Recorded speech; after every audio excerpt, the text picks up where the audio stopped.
नमस्कार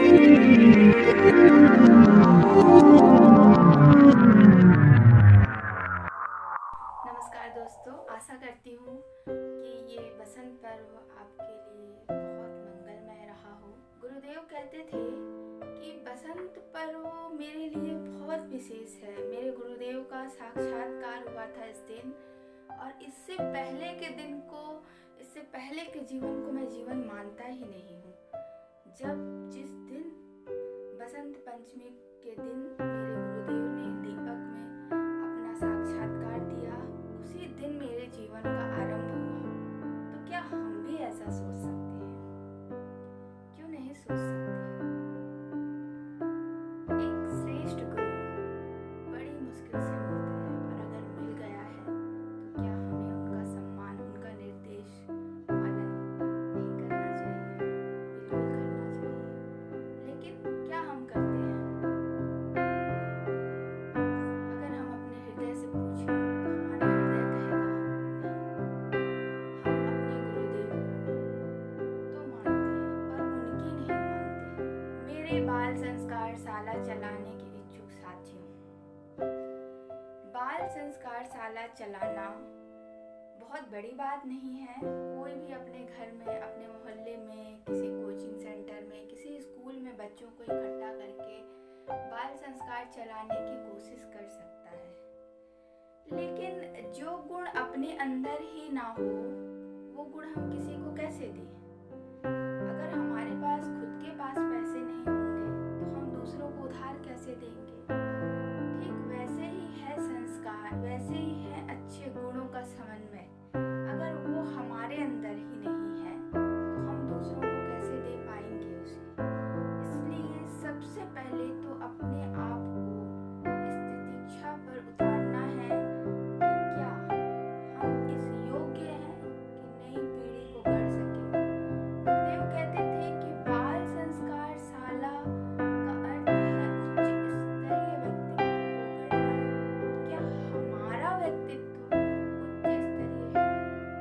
क्या ऐसा हुआ है कि गुरुदेव ने हमें बड़े बड़े प्रलोभन दिए हैं और हम उस समय भी अडिग रहे हैं अपने संकल्पों पर कि नहीं, हम अपने संकल्प को नहीं तोड़ेंगे, भले ही कितना बड़ा प्रलोभन हो, भले ही इस प्रलोभन से हम आसमान की ऊंचाई को छू सकते हैं, लेकिन जो हमारे वसूल हैं, जो हमारे आदर्श हैं, अगर हम उनको ताक पर रख कर अगर आसमान की ऊंचाई को छू लेते हैं तो फिर उस ऊंचाई को छूने का क्या अर्थ है?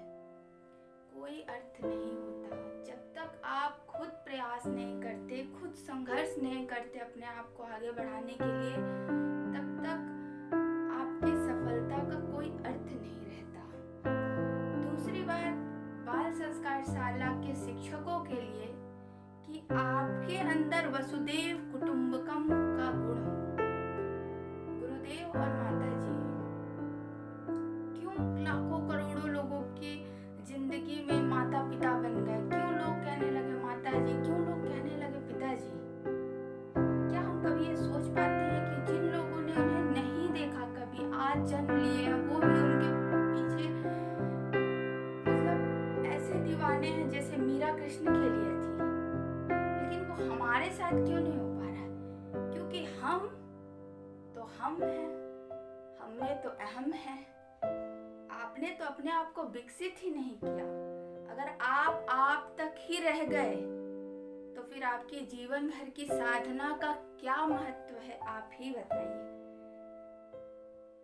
अगर आपने अपने आप का विस्तार ही नहीं किया तो आपने अब तक अपने आप को संस्कारित करने की, अपने आप को साधक बनाने की साधना शुरू ही नहीं की। क्योंकि आप तो अब तक अपने परिवार तक ही सीमित है। आपका परिवार 3, 4, 5, 10 लोगों तक ही सीमित है। तो फिर आप इतने बड़े मिशन में के लिए उच्च स्तरीय व्यक्तित्व को उत्पन्न। साथियों, मैं आपसे निवेदन करूंगी कि इस बसंत पंचमी को आप अपने अंदर 2 गुण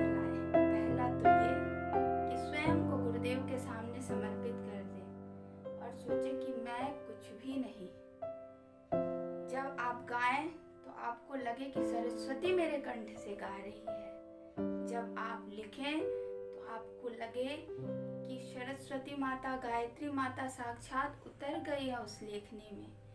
ये मेरा योगदान नहीं है, ये उस सरस्वती की, उस गायत्री की, उस गुरु की कृपा है जिसने मुझे इस योग्य समझा है कि वो मुझसे ये काम करा ले रहा है। आपको अगर समाज सेवा का बड़ा दायित्व दिया गया है तो आपको उस योग्य समझा गया है, और अगर आप योग्य हैं तो फिर आप नहीं हैं, फिर वो है जिसने वो दायित्व आपको दिया है। और दायित्व का निर्वहन करने के लिए सबसे पहले तो स्वयं को खोना पड़ता है। ज्ञान के लिए भी आप काम करते हैं तो फिर आप उसके ही हो जाते हैं। तो अगर आप ईश्वर के लिए काम कर रहे हैं, जब संस्थानों के लिए ये नियम है तो ईश्वर के लिए ये नियम नहीं होगा क्या?